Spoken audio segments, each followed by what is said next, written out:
Burada kartofum var. Kükün de var. Burada da var.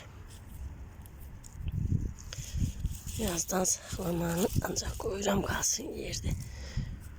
Bunları götürdüm. Sirunublar çıkartacağım. Şükür var, bereket.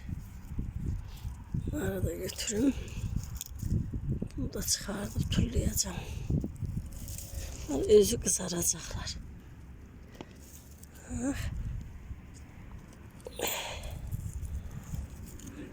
Gül pomidordu. Biber de var. Turşu da koyabilirim.